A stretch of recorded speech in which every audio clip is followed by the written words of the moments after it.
자, 그 다음에 이제 108페이지 가시면 경기 변동이라고 있어요.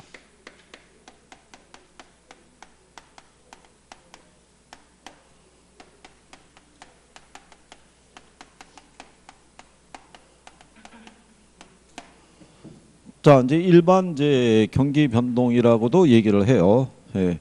일반적으로 이제 경기라는 것은요, 추세선을 중심으로 해서 상승과 하강을 지속적으로 반복하는 것을 우리가 경기 변동 또는 경기 순환 이렇게 얘기를 했어요. 지난번에 얘기한 거는 기억은 안 나시겠죠? 지난번에 선생님이 왜 자꾸 지난번 얘기하겠어요? 기억을 자꾸 두들겨 줘야 되니까. 예? 그러니까 기억이 유지가 돼서 대답을 하려고 그러면 자꾸 많이 봐야 돼요. 그죠? 김종국 오늘 남아서 공부하고 하나? 어? 혼자 남어? 어? 아니 누구라도 같이 남아줘야 되잖아요. 예? 이게 혼자 남으면 또 이게 또 쓸쓸하다고요. 그럼 앉아 있다가 뻘쭘하니까 좀 이따 그냥 간다고요. 그냥 이게 열심히 해야지 동차를 합격을 하죠. 동차를 그죠? 자, 우리가 이 경기 변동이라고 얘기할 때는요. 이걸 우리가 이제 추세선이라고 얘기를 한다고 그랬어요. 요 추세선이라는 거는 한 나라의 경제 성장을 담고 있다라고 생각하시면 돼요. 우리나라도 2019년에 경제 성장률의 목표가 2%를 조금 상회하는 수준이에요. 그러면 실질적으로는 거의 미미한 수준인 거예요. 예전에 우리나라가 한 7, 80년대 고도 성장기에는 연평균 7%대 성장률을 기록했었는데 요즘 뭐 2%대 초반이니까. 그러면 그래서 모든 나라의 경제 정책은 어쨌든 간에 성장을 목표로 하고 있어요. 그래서 여기서의 하나의 단면을 갖다가 이렇게 잘라 보면요. 요 추세선을 중심으로 이렇게 상승과 하강을 반복하면서 움직이는 것을 우리가 경기 변동이라고 그래요. 그러면 얘네 단면을 잘라 갖고 위로 이렇게 표시하게 되면 이렇게 움직인다 이런 얘기예요. 그러니까 우리 교재에 보면 이 그림 하나 있죠. 네. 그래서 여기 있는 요 수평으로 그어진 선이 이게 추세선이에요. 추세선을. 그래서 여기를 우리가 정점, 여기를 저점 이렇게 얘기하고요. 정점하고 저점 사이 요 깊이 있죠. 네, 여기를 진폭이라고 그래요. 진폭. 지난번에 저희가 설명할 때 부동산 경기는 일반 경기에 비해서 진폭이 크다라고 그랬어요. 그죠? 왜 진폭이 크겠어요? 네? 부동산 경기는 왜 일반 경기에 비해서 진폭이 커요? 부동산 경기가 이 건축 경기예요. 그렇죠? 예, 그렇기 때문에 일반적으로 경기가 좋아지더라도 공급이 바로 따라서 못 들어와요. 예, 그러니까 초과 수요 현상이 좀 더 커져요. 이렇게. 근데 만약에 경기가 침체하죠. 그럼 미분양 재고가 남아 있겠죠. 얘들이 소진될 때까지 또 시간이 많이 걸려요. 그러면 초과 공급 상태가 좀 더 오래 유지가 돼요. 이렇게. 그래서 일반 경기에 비해서는 뭐가 크다라고 그래요? 진폭이 크다 이렇게 얘기를 해요. 일반 경기에 비해서 진폭이 작다라고 그래가지고 틀리게 한번 출제한 적이 있어요. 이게 답이었었어요. 자, 그 다음에 이런 경기 변동의 유형이 있어요. 경제학자들이 봤을 때는요. 이 추세선을 중심으로 이렇게 상승과 하강을 반복하는 무슨 변동만 있는 줄 알았는데 순환 변동만 있는 줄 알았는데 얘 말고 다른 형태의 경기 변동도 존재하더란 얘기예요. 그게 그 보면은 추세 변동이라는 게 있고요. 추세 변동이라는 거는 장기 변동이에요. 그 다음에 계절 변동이라는 것도 있어요. 계절 변동은 주로 1년을 주기로 나타나요.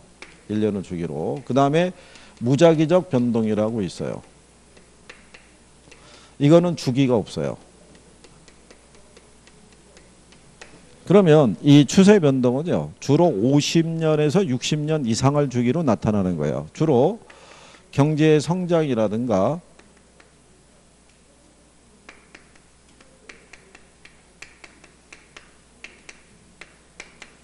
인구의 변화 있죠. 이런 것 등으로 나타나는 거예요. 작년 기준했을 때 우리나라의 1인당 국민소득이 한 3만 불 정도가 된다라고 육박하고 있다고 발표가 나왔어요. 근데 1980년 기준하면요. 우리나라 1인당 국민소득이 1000불 수준이었어요. 근데 1960년 기준하면요. 우리나라 1인당 국민소득이 100불 수준이에요. 100불에서 3만 불 올 때까지 몇 년 걸렸겠어요? 58년 걸린 거예요. 그러니까 이게 단기간에 이 조정이 이루어지질 않아요. 예전에 우리나라가 1950년대 있죠. 6.25 전쟁 발발할 때. 그때마다 인구가 한 3천만 명이 좀 넘는 수준이었어요. 지금은 5,300만 명이에요. 그러면 인구에 그만한 변화가 발생할 때까지도 뭐가 많이 필요한 거예요. 시간이. 그래서 얘는 최소한 50년 이상을 주기로 나타난 현상이라고 보시면 되고요. 계절 변동은 1년을 주기로 나타나는 거예요. 일반 경기에서는 사회 관습적인 요소에 따라 우리나라는 매년 설 경기가 있죠. 다음 달에 구정이고 가을이면 추석 경기라고 나타나잖아요. 그러면 부동산 시장에서도 계절 변동이 나오죠. 뭐 있겠어요? 생각나는 게. 봄, 가을에 우리 이사철이라고 그러잖아요. 겨울철이 되면 건설공사의 착공이 줄어들죠. 시멘트 양성이 잘 안 되니까. 그렇죠? 뭐 그런 현상이 1년마다 되풀이되는 것을 무슨 변동? 계절 변동이에요. 그러면 무작위적 변동은요. 일반 경기에서는 전쟁이라든가 지진 같은 자연재해 있죠. 여기서 나타나는 게 무작위적 변동이에요. 부동산에서는 정부의 정책 등에서 나타나는 거예요.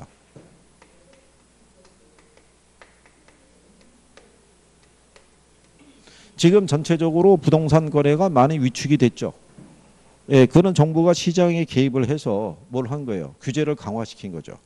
그렇죠?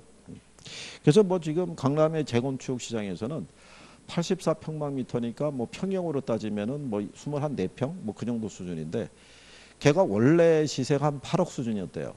그게 16억까지 올라갔던 거예요. 16억에서 지금 한 2억을 낮춰봤는데도 안 팔린대요. 그래서 중개업자가 1억만 더 낮춰보자고 그래갖고 13억에 내놓을까 말까를 갖다가 소유주가 고민하고 있는 거예요. 그게. 근데 매수자들은 원래 수준으로 떨어지면 살 수도 있지 뭐 이런 내용인 것 같아요. 그러니까 8억으로. 그러니까 지금 뭐 거래에 대한 부분이. 근데 요즘은 강남의 재건축도 재건축 초과이익 환수제 있죠. 예, 거기에 걸려갖고 재건축 사업도 지지부진해요. 지난번에 얘기해줬죠. 재건축 초과이익 환수제라고. 예. 조합원들이 재건축 사업을 통해서 얻는 이익이 3천만 원을 초과하면 초과하는 이익의 50%를 환수해 가는 거예요. 그게 이제 정부나 이쪽에서 산정한 방식에 따르면 많이 물어야 되는 재건축 조합은 가구당 뭐 수억 원씩 되더라고요. 3억 원, 4억 원 뭐 이런 식으로. 그래서 어쨌든 뭐 그렇다고 보시면 되겠고요. 자, 이거는 제목으로 이해할 수 있겠죠. 네, 가끔 지문으로 활용하니까 구별 정도 하시면 되겠고요. 그 다음에 뒤로 넘어가면 이제 부동산 경기 변동이라고 나와 있어요.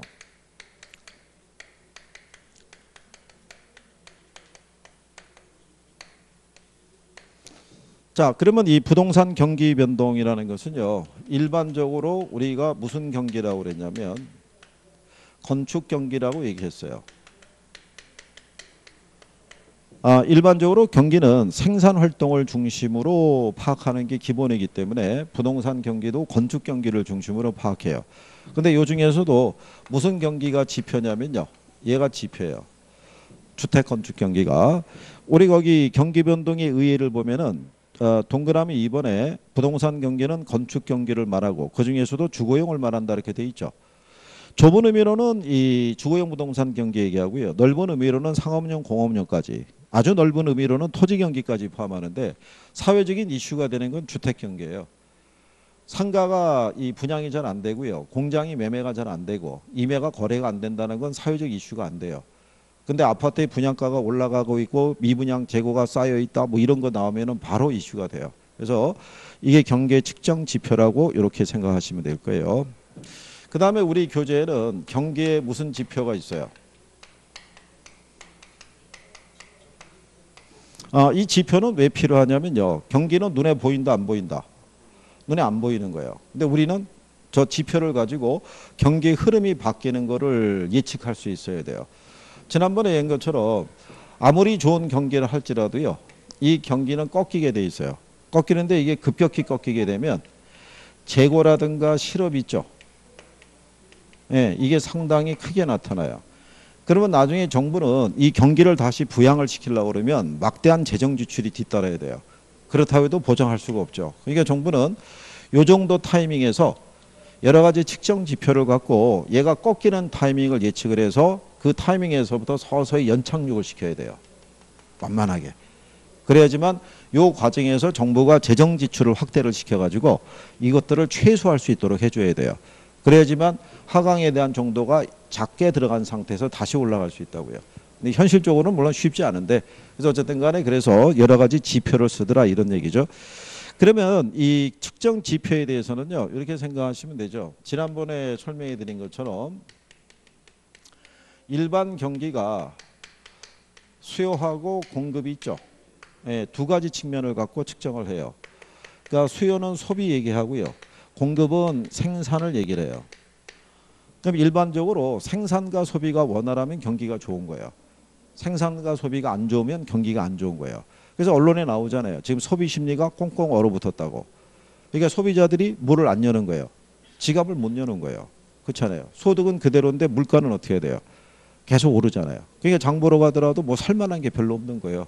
그래서 그러면 부동산 경기도 뭐를 기준으로 파악하겠어요?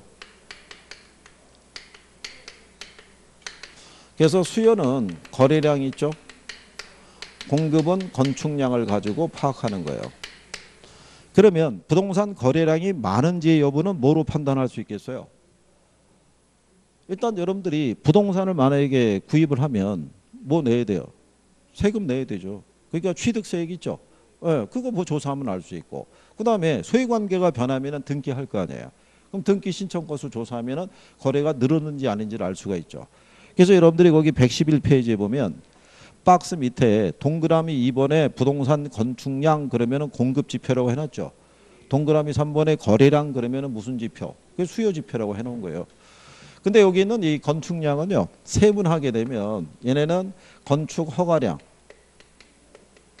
건축 착공량, 그 다음에 건축 완공량, 이런 걸로 이제 세분해서 측정하는 거예요. 그렇죠? 건축 허가 신청 건수가 늘어나고 있다는 얘기는 앞으로 경기가 괜찮을 거라는 것을 우리가 암시할 수 있고요. 착공량이 늘어나고 있다는 얘기는 현재 경기가 괜찮다는 거. 완공량이 많아졌다는 얘기는 지난 경기가 괜찮았었다는 것을 우리가 확인할 수가 있죠.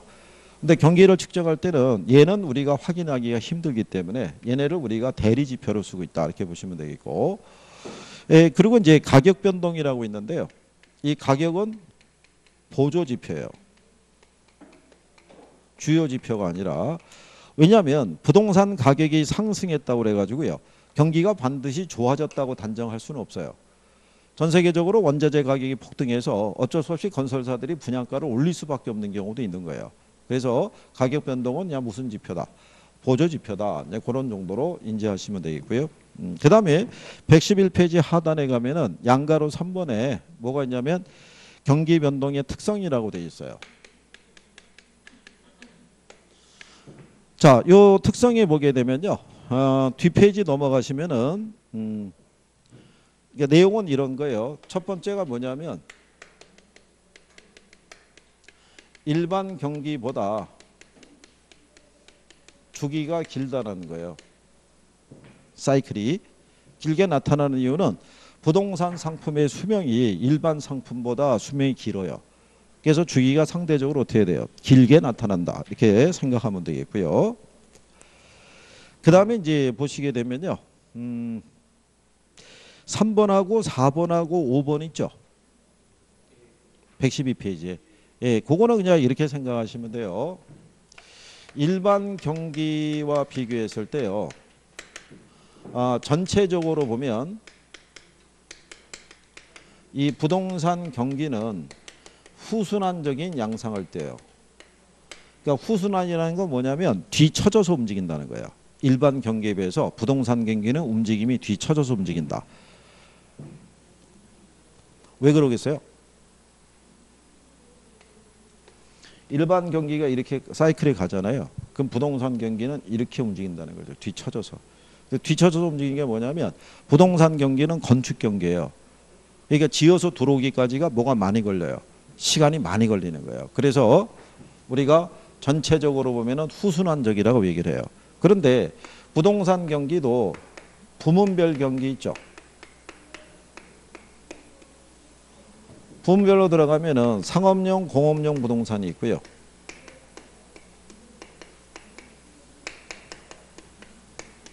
주거용 부동산 경기가 있죠. 얘네는 동시순환적인 관계라고 그러고요. 얘네는 역순환적인 관계라고 얘기를 해요. 그러니까 요거는 이제 간단하게 이렇게 생각하시면 돼요. 상업용, 공업용 부동산을요, 다른 말로 기업용 부동산이라고 그래요. 그러면 일반 경기가 호황 국면으로 가면은 기업들의 투자를 늘리겠죠. 주로 어느 부동산에? 얘네한테. 그러니까 예를 들어서 뭐 이런 거예요. 우리나라 경기가 수출 경기가 있고 내수 경기가 있어요. 원래는 얘가 중심인데 내수 경기를 놓고 판단한다 그러면 이게 만약에 호황이잖아요. 그죠? 그러면 기업 등에서 뭐가 늘어나겠어요? 투자가 늘어나겠죠. 그죠? 그러면 이때 주로 무슨 부동산에 대한? 이 부동산에 대한 투자가 늘어나요. 그러면 자연히 무슨 수요가 많아지겠어요? 자금 수요가 많아져요. 그러면 자, 자금은 한정적인데 돈을 빌려 쓰겠다는 사람이 많으면 이자율이 어떻게 되겠어요? 이자율이 상승하죠. 그러면 금융권에서는 수익성이 높은 부분으로 자금을 지원해 주는 거예요. 그러면 상대적으로 주택 부분은 낮은 금융 비용을 매개로 투자가 이루어지는데 금리가 상승하면 주택 부분에 대한 투자는 어떻게 돼요? 위축이 되겠죠. 그러면 시중의 모든 자금이 어디로 가냐면 산업 부문으로 가는 거예요. 그럼 상대적으로 주택 부문에 대한 투자는 어떻게 돼요? 위축이 되는 거예요. 그러니까 일반 경기가 호황일 때 자금 수요가 많아지면 뭐가 상승해요? 이자율 상승하죠. 그러면 주택 부문에 대한 투자는 어떻게 돼요? 위축이 돼요. 근데 만약에 경기가 불황이면 어떻게 되겠어요? 투자가 위축이 되죠. 그럼 자금 수요가 줄어들죠. 그러면 이자율이 어떻게 돼요? 하락하죠. 그러면 이때 대기업 같이 자금 여력이 좋은 쪽에서는 돈 안 빌렸어요. 경기 안 좋으니까. 근데 그럼 금융기관에서는 돈이 자금의 여유가 있잖아요. 이걸 중소기업에 대한 대출 안 해줘요. 리스크가 크니까. 그럼 어디다 대출해 주겠어요? 그렇죠. 확실한 담보력을 갖고 있는 가계 대출이 이루어지는 거예요. 주택을 담보로. 그래서 이때는 거꾸로 주택 부문에 대한 투자가 어떻게 돼요? 늘어나는 거예요. 그래서 주거용 부동산은 일반 경기하고는 무슨 관계다? 역순환이다. 그래서 여러분들 왜 아파트 단지라든가 뭐 연립이나 뭐 빌라 같은 데 보게 되면 우편물에 가끔 보면은 금융권이나 금융권이죠. 뭐 생보사 다 포함되니까 대출 안내장 있죠. 예, 그게 많이 꼽혀 있으면 경기가 안 좋은 거예요. 그러니까 가계 대출을 늘리려고 하는 거예요. 그게. 아니 그게 경기가 좋은지 안 좋은지를 측정하는 지표는 다행이에요. 만약 요즘은 집에서 신문을 구독하는 집들이 별로 없는데 신문이 들어왔을 때 페이지 있죠. 예, 양이 많으면 경기가 괜찮은 거고 얇으면은 경기가 안 좋은 거예요. 그게. 그렇기 때문에 뭐 그런 거를 봐서도 알 수 있다. 뭐 이런 얘기죠. 자, 어쨌든 간에 뭐 그런 내용이에요.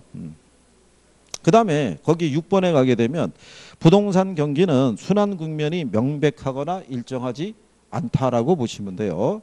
그리고 경기 회복이 길고 완만한 데에 비해서 경기 후퇴는 짧고 빠르게 진행이 된다라고 돼 있죠. 예. 그럼 왜 그러냐면요. 경기 회복이 느리게 이어지는 것은 역시 건축 경기이기 때문에 회복이 더딘 거고요. 후퇴 국면이 짧고 빠르게 갈 수도 있다는 얘기는 뭐냐면 경기가 너무 과열됐다 싶으면 정부가 개입을 해요. 그래서 각종 규제를 통해서 시장을 옥죄게 되면은 거래가 어떻게 돼요? 확 줄어들어요. 진과 같이. 그럼 경기가 급격히 침체할 수도 있어요, 없어요? 그럴 수도 있는 거예요. 그래서 그런 현상이 나타난다 보시면 되겠고요. 그리고 부동산 경기는 지역 경기이자 무슨 경기다? 개별 경기라고 보시면 돼요. 그래서 부동산 경기는 지역 경기이자 무슨 경기? 개별 경기예요. 그렇죠? 자, 이 도시에 부동산 경기가 별로 안 좋을 때 전체가 다 안 좋은 건 아니고요. 예를 들어서 중구를 중심으로는 거래가 꾸준히 이루어질 수도 있는 거예요. 그리고 모든 유형의 부동산이 다 거래가 안 좋은 건 아니고 재건축 경기만은 괜찮을 수도 있는 거예요. 그래서 지역 경기자 무슨 경기다? 개별 경기다 이렇게 보시면 되고요. 그리고 부동산 경기는 일반 경기보다 뭐가 크다라고 그랬어요? 네, 진폭이 큰 거예요. 높은 정점과 낮은 저점이 나타난다고 조금 아까 설명한 거예요. 기억하시나요? 네, 그래서 그거 기억하시면 되겠고요. 자, 그 다음에 그 밑에 가시면은 부동산 경기 변동 순환 국면별 특징이라고 돼 있죠. 네, 그거는 별표 하나 하는 거예요. 거기를 별표하라는 얘기는 여기는 단독적으로 문제가 나올 수 있을 때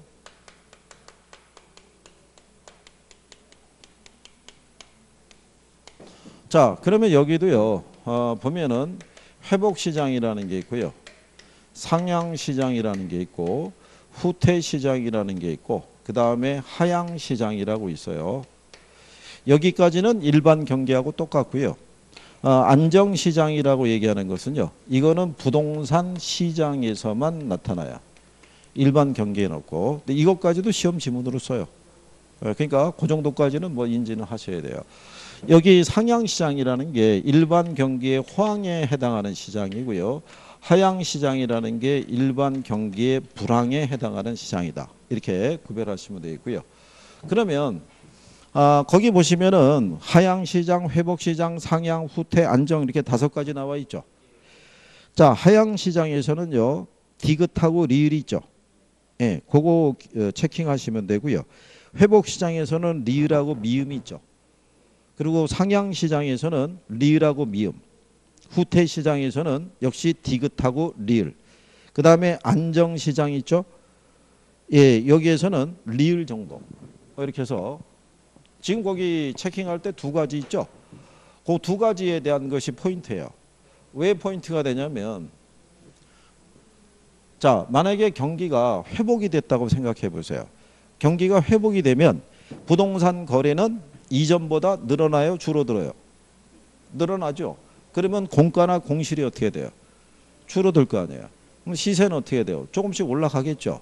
그럼 투자하려는 사람은 그때 투자 심리가 생기기 시작할 거 아니에요. 그러면 허가 신청 건수도 어떻게 돼요? 늘어나겠죠. 그러면 이 기본적인 거는 뭐가 설명이 되는 거예요? 제목으로 설명이 되는 거예요. 그게 더 활발해지는 게 무슨 시장? 상향시장이고. 그러면 경기가 후퇴 국면으로 들어가면은 종전에 비해서 거래가 어떻게 돼요? 줄어들죠. 거래가 줄어들면 공가나 공실이 늘어날 수 있죠. 투자 심리가 어떻게 돼요? 위축이 되겠죠. 그럼 건축허가 신청 건수도 줄어들겠죠. 그런 시장이 무슨 시장? 후퇴 시장.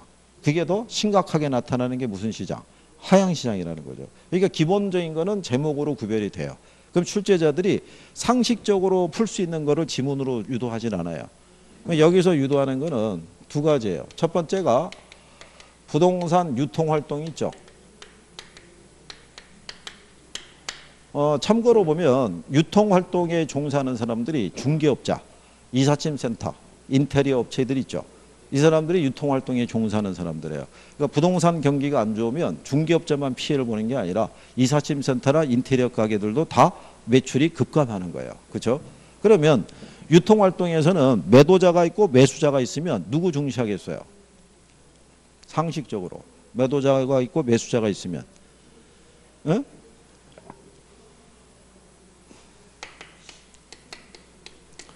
초기는 매수자를 중시하는데요. 시간이 경과하면은 매도자를 중시해요. 그러니까 결론적으로는 누구 중시한다는 거예요? 매도자를. 아니 상적으로 생각해 보세요. 부동산 이 시세가 올라갈 조짐을 보이잖아요. 그렇죠? 그러면 물건을 갖고 있는 사람은 지금 팔아요, 안 팔아요? 안 판다고요. 물건이 다 들어간다고요. 무슨 말인지 아시겠나요? 매수자들은 어떻게 생각해요? 오르기 전에 사야 될 거 아니에요. 오르기 전에. 그죠? 근데 여기 보면은 초기는 왜 매수자 중시하고 시간이 경과했을 때 왜 매도자 중시로 전환이 되냐면 경기의 흐름의 변화는 우리가 쉽게 인식할 수 있어요, 없어요? 그게 안 되는 거예요. 이렇게 간다 그러면 여기가 회복기예요. 그죠? 여기가 하향시장 정도 되고 이게 저점일 테니까. 그죠? 그리고 이제 올라가면 얘가 상향시장으로 가는 거죠. 얘 정점을 찍고 그 다음에 뭐로 가요? 후퇴로 가고 그 다시 이제 하향으로 떨어지는 거죠. 근데 이제 여러분들이 보면 통상 1월하고 2월 사이면은 3월이 되면은 신학년이 시작이 되죠. 예. 특히 전년도 대학 수능이 불수능이잖아요. 수능이 어렵게 나오잖아요. 그러면은 학군이 좋은 쪽 있죠. 소위 한대로 강남 8학권 지역을 중심으로 부동산 수요가 급증해요. 그때 반짝거린다고요. 그러면 1, 2월 사이에 만약에 부동산 거래가 조금 늘어났다고 해서 경기가 회복됐다고 단정할 수는 없어요. 그런 현상 때문에 일시적인 현상도 있는 거예요. 그러니까 여전히 경기는 어떻게 돼요? 안 좋다라고 전체적인 경기는 안 좋은데 이런 특수 현상 때문에 잠깐 거래가 늘어날 수도 있지 이렇게 판단할 수도 있잖아요. 그러니까 여전히 그냥 누구를 중시하겠어요?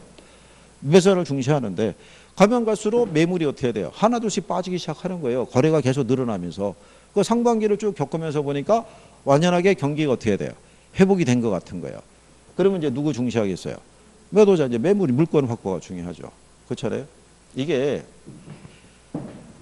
부동산 경기에서 제일 힘든 게 이거예요. 일단 경기가 후퇴가 되는 타이밍을 내가 정확하게 잡을 수 있으면 투자해서 절대 손해볼 일이 없어요. 그렇잖아요. 거기다 만약에 이것도 알 수 있다면 어떻게 돼요? 그러면 거의 신이라고 봐야 되죠. 이 사람을, 그렇잖아요. 그냥 이 사람만 끼고 가면 되는 거예요. 그죠? 평생 손해볼 일이 없는 거예요. 대단한 능력이잖아요. 그러니까 미국에서는 이거 하나만 판단할 수 있어도 연봉이 1,000만 불 이상이라는 거예요. 그죠? 대단한 능력의 소유자죠. 그러니까 김총각이 합격하면은 공부 열심히 해야 되는 거야. 열심히. 아니 생각해 보세요. 시장에서 가장 간단하게 물어보는 게 이거예요. 사야 돼요? 팔아야 돼요? 이거예요. 그죠?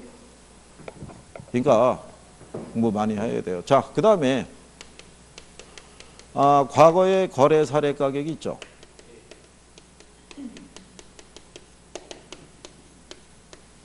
이건 새로운 거래 기준 또는 하한선이 돼요. 그러면 저건 이제 무슨 얘기냐면 감정평가 쪽에서 이 거래 사례 비교법이라는 게 있어요. 그럼 제목을 보시면 거래 사례 뭐예요? 비교법이에요. 그러니까 우리 집의 가치가 얼마인지를 구하려고 그러면 우리 옆집이 얼마에 팔렸느냐가 기준이라는 거예요. 무슨 말인지 하시겠어요? 그러면 자, 회복 타이밍이잖아요. 회복 국면이 만약에 2019년 1월이에요. 그죠? 그러면 이때 특정한 부동산의 거래 가격 시장 가치를 구해야 되겠는데 그러면 얘하고 유사한 거래 사례를 구해야겠죠. 근데 거래 사례니까 이 이전에 거래된 애잖아요. 그러니까 걔가 거래된 시점은 2018년에서 12월인 거예요. 그러면 지금보다는 지금이 시세가 더 높잖아요. 그러니까 지금 수집한 사례는 지금 보면은 기준 또는 뭐가 된다는 거예요. 하한선 이렇게 얘기한다는 거예요. 자, 그러면 이게 이제 좀 더 지속이 되면 상향시장으로 가요. 그러면 여기서 부동산 유통활동에서는 누구 중시하겠어요? 여기서는 매도자. 아니, 김총각이 갖고 있는 집이 시세가 5억짜리야. 그런데 옆집이 5억 3천에 내놨는데 팔렸어. 근데 며칠 있더니 뒷집이 5억 5천에 내놨는데 또 팔린 거야. 그러면 지금 가격이 어떻게 돼? 계속 올라가고 있다는 얘기잖아. 그때 본인은 5억 3천에 내놔 안 내놔? 안 내놓는다고 기다린다고요. 갖고 있는 사람은 어디까지 올라가느냐를 지켜본다고요. 그러니까 이때는 매도자는 거래 성립을 뒤로 미루려고 하고 매수자는 거래 성립을 앞당기려고 하는 부동산 매도 법칙이 작용할 때가 이 상향시장 국면이라고요. 그죠? 그러면 이때 과거의 사례 가격 있죠? 여기는 새로운 거래에 다 뭐가 되겠어요? 하한선이죠. 상향시장 이전에 거래된 애들은 지금보다 시세가 다 싸게 거래된 애들이잖아요. 그러니까 지금 시점에서 사례를 수집하면 다 어떻게 돼요? 하한선이죠. 근데 아무리 좋은 경기도 꺾여요, 안 꺾여요? 꺾이죠. 그러면 일로 들어가게 되면 부동산 유통활동에서는 누구 중시하겠어요? 여기. 초기는 매도자를 중시하다가요. 시간이 경과하면은 결국 누구를 중시하겠어요? 매수자를 중시하는 거예요. 그죠? 자, 경기가 후퇴했다고 해서 우리가 그걸 바로 인식할 수 있다 없다? 바로 인식할 수가 없어요. 그죠? 네, 그래서 이런 현상이 나오는 거예요. 그래서 과거의 거래 사례 가격도요. 새로운 거래 기준 또는 뭐가 된다? 상한선이 된다. 이렇게 얘기하는 거죠. 그리고 이제 하향시장으로 가게 되면 부동산 유통활동에서는 누구 중시하겠어요? 매수자. 지금 부동산 경기가 안 좋죠. 그러니까 중개업자마다 뭐라고 얘기를 해요? 매물은 많이 나와 있는 거예요. 근데 누가 없는 거예요? 매수자가 없는 거예요. 그러니까 거래가 실종이 되는 거예요. 그죠? 그러면은 과거의 거래 사례 가격이 있죠. 얘는 새로운 거래에 다 뭐가 되겠어요? 다 상한선이 되는 거예요. 하향시장이면은 여기가 하향이잖아요. 그러면 이 국면 이전의 거래된 애들은 지금보다 다 비싸게 거래된 애들이잖아요. 그죠? 근데 여기서도 이렇게 보면 되죠. 여기 무슨 시장이에요? 상향이죠. 그러면 얘가 다 하로 나와야 돼요. 얘가 지금 하향시장이죠. 그러면 다 뭐로 나와야 돼요? 상어로 나와야 돼요. 상인데 같은 상으로 들어오거나 한데 같은 하로 들어가면 틀리는 거예요. 무슨 말인지 아시겠나요? 이런 것들을 출제를 하는 거예요. 거기 113페이지 있죠. 하단에 가면은 예제 그 박스 있죠. 페이지 넘기지 말고 지문 2번을 보시면 하향 국면은 매수자가 중시가 되고 과거의 거래 사례 가격은 새로운 거래 가격에 상한이 되는 경향이 있다 이렇게 돼 있잖아요. 그렇잖아요. 맞겠어요? 틀리겠어요? 이렇게 판단할 수 있으시면 되는 거예요. 무슨 말인지 아시겠어요? 그러면 5번이 그 위에 가면 5번이 안정시장이죠. 이 안정시장은 별도의 지역시장이에요. 이 도시의 전체적인 경기가 안 좋더라도요. 소형 평형 주택을 중심으로는 항상 거래가 꾸준한 거예요. 그렇죠? 그래서 부동산 유통활동이 있죠. 예, 유통활동에서는 누구 중시하겠어요? 유통활동에서는 과거의 사례 가격은 새로운 거래했을 때 기준 가격이 돼요. 자, 안정시장 국면에서는요. 매도자, 매수자를 둘 다 중시하는 거예요. 둘 다. 왜냐하면 소형 주택들은요. 매물도 꾸준히 나오고요. 그거를 필요로 하는 사람들도 꾸준한 거예요. 가장 실수 요청이 두텁기 때문에 무슨 말인지 하시겠어요? 자, 그래서 이 제목을 가지고 정리해 본 거죠. 그래서 뒤로 114페이지에 가시게 되면 상단에 예제 나와 있죠. 예, 상향 국면 나오죠.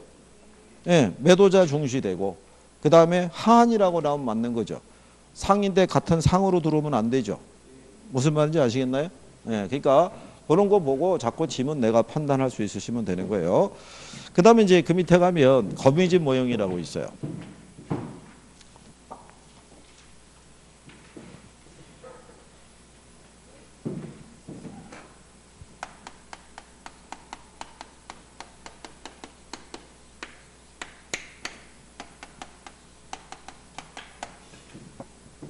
자, 이 거미집 모형에 대한 것도요. 이 균형의 이동에 대해서 설명하고 있는 거다 이렇게 보시면 되는 건데요. 자, 여기 보시면은 우리 교재는 의의가 있고 유례 보면은 미국의 주기적인 돼지 옥수수 가격 파동을 분석하고자 수립된 이론이라고 돼 있죠. 근데 아쉽게도 학계론에서는 돼지하고 옥수수는 출연하지 않아요.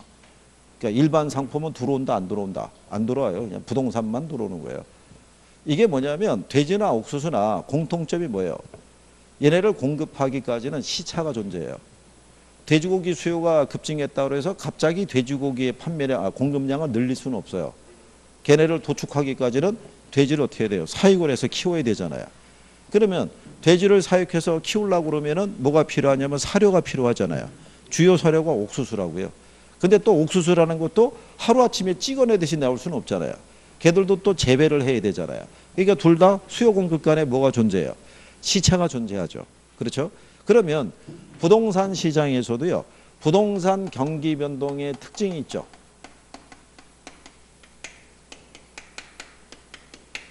이걸 제일 잘 설명해 주는 게 거미집 이론이에요. 그죠? 자, 아까 부동산 경기 변동의 특징 중에 하나가 뭐냐면 부동산 경기는 뭐가 커요? 진폭이 커요. 근데 진폭이 큰 이유 중에 하나가 뭐냐면 타성 기간이 있죠. 이게 길어서 그래요. 타성 기간이라고 얘기할 타임 렉이라고 얘기하는데요. 일반 경기에 비해서는 움직임이 있죠. 경기 변동에 따라 이 방향을 선회하는 움직임이 상대적으로 느리게 나타나는 거예요. 그러니까 경기가 회복이 됐다 해서 공급을 바로 늘릴 수도 없고 경기가 후퇴하기 시작했다 해서 공급한 물량을 바로 줄일 수 있다 없다? 없어요. 그래서 뭐가 크게 나타나요? 진폭이.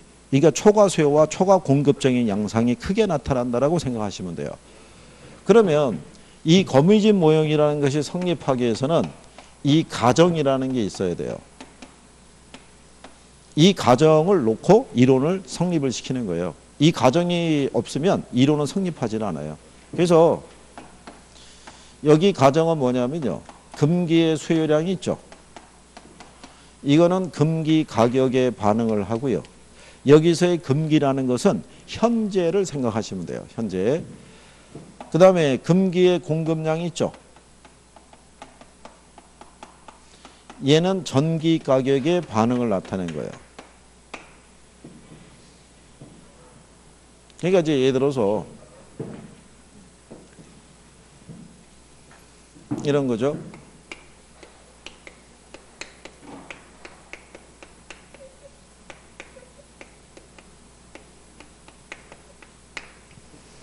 자, 금년 1월 달에 주택 500채가 완공이 됐대요. 그죠? 그러면 얘가 2018년 12월에 착공이 들어가서 다음 달에 이렇게 들어오거나 그런 건 아니겠죠.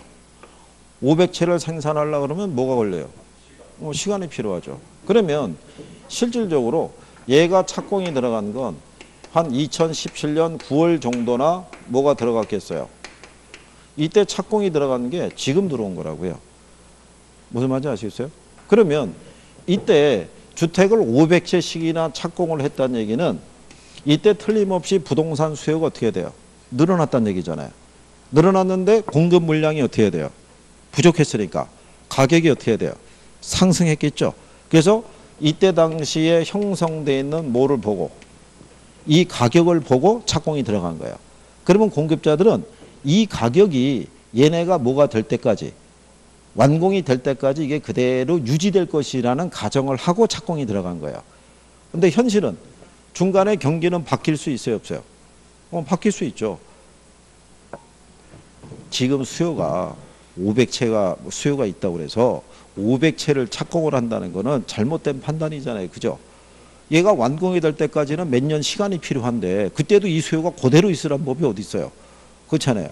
그러니까 공급자들이 미래에 대한 합리적인 예측을 하면은 거미집 이론은 성립하지 않는 거예요. 그러니까 미래에 대한 합리적인 예측을 한다, 못한다? 못한다는 거예요. 그러면 어떻게 가는 거냐면 이런 거예요. 여기서 지금 500채가 필요하죠. 네, 500채가 필요하면은 이때 바로 착공은 못 들어간다고요. 시간이 걸린다고요. 부지 확보해야 되고 인허가 받고 막 그래야 되니까. 근데 이론이니까 만약에 2017년 11월 달에 A 건설사가 착공이 들어가는 거예요. 한 300채. 한 500채 수요가 이제 발생했는데. 그 다음에 이제 쭉 넘어가 가지고 2018년에서 3월이 됐어요. 그러면 한 5개월 지났잖아요. 그럼 얘네 완공이 됐어요, 안 됐어요? 안 됐을 거라고요. 얘네 계속 진행하고 있을 거고. 그럼 여전히 수요에 비해서 뭐가 부족해요? 공급이 부족하죠. 그러면 이때 B 건설사가 착공이 또 들어간다는 거예요. 한 250채. 이렇게 해가지고 2018년 7월이 됐어요. 그럼 얘네 완공이 됐다 안 됐다? 얘들도 계속 진행하고 있고요.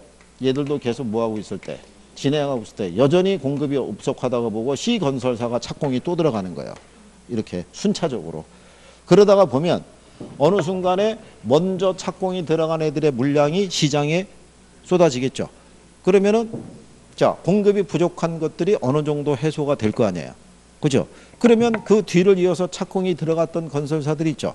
야, 그러면 얘들이 완공이 돼서 밀어내면은 이거 틀림없이 미분양 재고가 쌓이겠네 이런 생각할 수 있어요, 없어요? 있을 거 아니에요. 그러면 중간에 얘들 다시 걷어들일 수 있어요, 없어요? 그럴 수는 없는 거예요. 부동산은 완결제예요.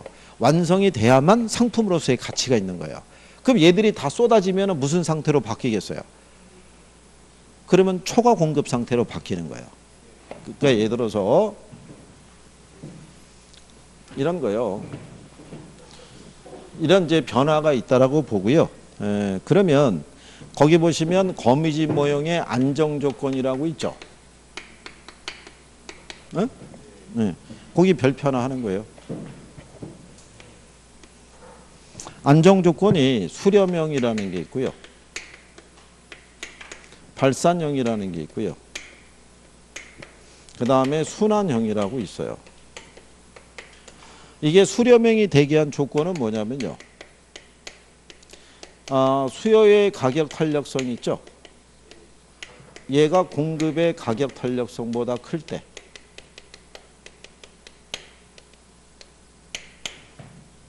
그럴 때 수렴형이 나올 수 있는 거예요. 그러니까 공급에 비해서 뭐가 탄력적일 때, 수요가 탄력적일 때. 근데 부동산 시장에서는 얘만 나타날 수 있어요. 뭐만? 수렴형만.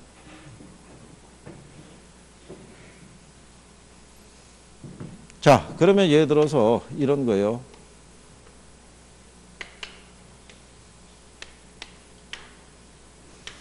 원래 이 기울기에 대한 형태가 다양한데 그냥 기본적인 형태로서 이 기울기만 갖고 판단하는 거죠. 그러면 기울기를 보면은 수요에 비해서 공급이 더 가파뤄요. 그러니까 지금은 수요가 탄력적이고 공급이 비탄력적이라는 가정이에요. 그럼 이 상태에서 뭐가 증가하냐면 수요가 증가해요. 자, 수요가 증가하게 되면 원래 이 균형에서 이 균형으로 옮겨가야겠죠. 예, 그때 균형에 이동을 할 때는 이 공급이 그 이제 영향을 주는 거예요. 근데 단계는 공급의 변화를 줄 수 있다 없다? 줄 수가 없어요. 그러면은 이렇게 수직선인 상태에서 그러니까 공급의 변화가 없다는 얘기죠. 그러면 뭐만 상승하겠어요? 가격이 상승할 거 아니에요. 그러면 공급자들은 요 가격에 반응을 해서 이 점에서 착공이 들어가는 거예요. 그럼 이때는 무슨 상태겠어요? 초과수예요. 그러면 이제 공급이 들어올 거 아니에요. 들어오다 보면 쭉 착공이 들어가다가 어느 순간에 먼저 착공 애들이 완공이 되죠. 그러면 얘가 새로운 균형으로 떨어져야 되는데 뒤 이어서 착공 들어가는 애들도 같이 물량이 쏟아질 거 아니에요. 그럼 얘들이 다 완공이 돼버리게 되면 이때는 무슨 상태로 바뀌겠어요? 초과 공급 상태로 바뀌는 거예요. 그러면은 경기가 어떻게 돼요? 침체하겠죠. 그러면 이 상태에서 계속 대기하는 거예요. 그러면 새롭게 착공이 들어가는 물량은 있다 없다? 없어요. 이 상태가 유지가 되다가 어느 순간에 이제 경기가 다시 회복될 수가 있죠. 그러면 다시 가격이 어떻게 돼요? 상승하죠. 왜? 새롭게 착공 들어간 물량이 없었으니까. 그러면 또 이 시점에서 뭐가 들어가는 거예요? 착공이. 그러면 얘네가 완공이 될 때쯤이 되면 또 무슨 상태로 바뀌어요? 초공급이. 그러면 다시 경기가 어떻게 돼요? 침체하죠. 그러다 다시 또 경기가 어떻게 돼요? 살아나죠. 그럼 공급자들은 또 이 가격에 반응을 해서 또 뭐가 들어가겠어요? 착공이. 이런 식으로 이게 되풀이 되면서 반복되다가 새로운 균형으로 이렇게 수렴에 들어간다는 거예요. 이렇게 새로운 균형으로 수렴에 들어가기 위해서는 수요에 비해서 공급이 어떨 때? 비탄력적일 때 이게 가능하다는 거예요. 예를 들어서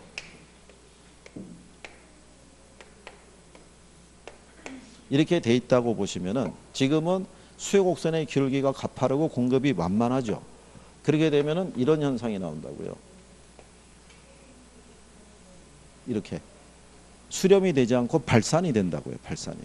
무슨 말인지 아시겠죠? 그러니까 새로운 균형으로 수렴할 수 있어요, 없어요? 안 될 거 아니에요. 그리고 순환이라는 거는 수요와 공급의 탄력성이 같아요. 같으면 그냥 이런 상태가 된다고요. 계속 뭐 하는 거예요? 순환한다고요. 새로운 균형으로 수렴해야 안 해요? 안 한다고요. 그러니까 새로운 균형으로 수렴할 수 있는 건 이거밖에 없다고요. 무슨 형? 수렴형. 그러니까 부동산 시장에서 나타나는 건 수렴형 하나밖에 없어요. 그래서 지금까지 여러분 시험 있죠? 시험에 유형을 줬을 때 A 부동산 시장, B 부동산 시장을 주면은 한 번만 빼고는 A가 다 수렴형이었다고요. 기본적으로. 그러면 발산형은요. 수요의 가격 탄력성이 있고 공급의 가격 탄력성이 있으면 뭐가 큰 거예요? 공급이 더 탄력적일 때. 순환형이라는 것은 수요의 가격 탄력성과 뭐가? 공급의 가격 탄력성이 서로 어떨 때? 같을 때. 그죠? 그래서 여러분 시험에 어떻게 더 줬냐면 이렇게 더 줬어요. 수요의 가격 탄력성이 1.1이고요. 공급의 가격 탄력성이 0.9래요. 무슨 형이겠어요? 수렴형. 이렇게 출제한 거예요. 이해하시겠나요? 자, 그런데 요 탄력성은요. 기울기하고는 역수예요. 기울기하고. 그래서 기울기는 어느 게 더 크다는 얘기예요? 공급이. 기울기의 값도 역시 뭐가? 공급 곡선의 기울기의 값이 수요 곡선 기울기의 절대값보다 더 큰 거예요. 그래서 뭐만 먼저 기억하시면 돼요. 탄력성만. 그럼 이렇게 생각하시면 돼요. 수요가 탄력적이면 무슨요? 수렴형, 수렴형. 공급이 탄력적이면 뭐? 발산형. 이해하시겠어요? 그러니까 얘만 하나 기억하면 돼요. 역수가 얘니까. 무슨 말인지 아시겠어요? 그래요. 자, 그러면 이 거미집 모형은요. 주거용이 있고 상업용, 공업용 부동산이 있으면 어디서 더 강하게 나타나겠어요? 응? 어디서? 주거용이 있고 상업용, 공업용이 있으면 어디서 더 강하게 나타나요? 주거를 빼고 얘기해 보세요. 상업용과 공업용에서. 거기 115페이지 있죠?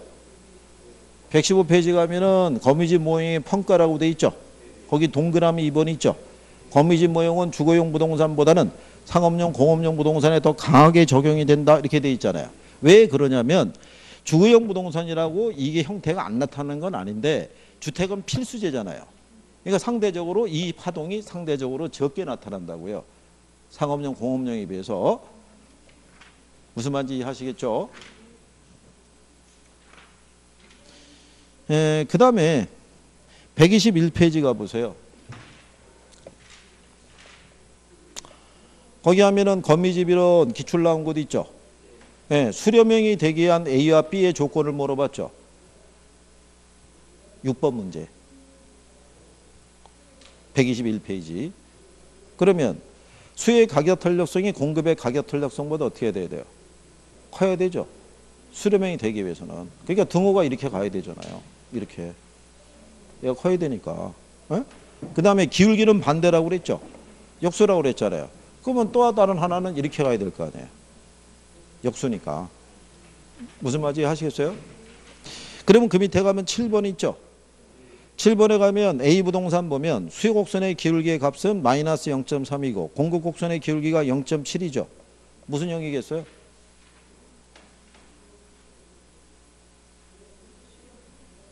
수렴형일 거 아니에요.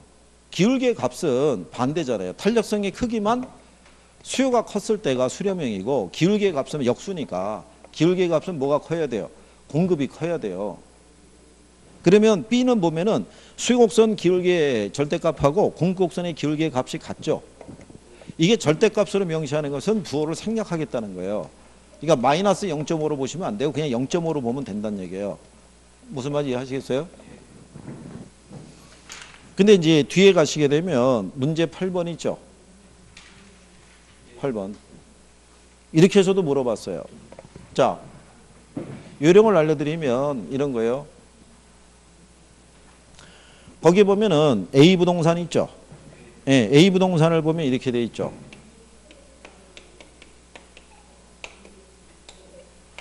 이 P는 500-QD로 해서 수요 함수가 주어져 있고요. 그죠? 거기 보시면은 또 하나는 3P는 300 플러스 4QS로 주어져 있죠. 이건 공급 함수를 나타내는 거예요. 자, 그러면 요령을 보시면은 여기 있죠. 요거. 여기. 이게 수량으로 들어가 있으면 이건 기울기의 값을 물어보는 거예요. 무슨 말인지 아시겠어요? 이쪽에 가격이 들어가면 이건 탄력성의 크기를 물어보는 거예요. 두 개를 다 낸 거예요. 그러면 예를 들어서 2P잖아요. 2P니까 P는 어떻게 되겠어요? 250 마이너스 2분의 1 QD가 되겠죠. 절반이니까. 그러면 얘는 P는 어떻게 되겠어요? 100 플러스 3분의 4 QS가 되겠죠. 그러면 기울기의 값을 봤을 때 3분의 4하고 2분의 1이 있으면 어느 게 커요? 3분의 4가 클 거 아니에요. 얘는 50%, 얘는 75%인데. 그죠? 그러면 무슨 형이겠어요? 여기 지금 해놨잖아요. 수요가 탄력적이면 수렴형이고 기울기는 반대라고 그랬잖아요. 반대. 지금 기울기 값이 얘가 크잖아요. 공급이. 그럼 무슨 형이다? 그럼 수렴형이라고요. 무슨 형? 수렴형, 수렴형. 그래요. 나중에 돌아올 때 또 해야죠. 뭐, 그죠? 일단 계산적인 게 나오면 표정이 급격히 어두워지는 것 같아요. 그죠? 괜찮아요. 계산은 버려도 돼요. 계산은. 계산까지 해달라는 건 아닌 거예요. 우리는 만점을 이미 양보하고 출발했잖아요. 몇 점만 맞으면 돼요?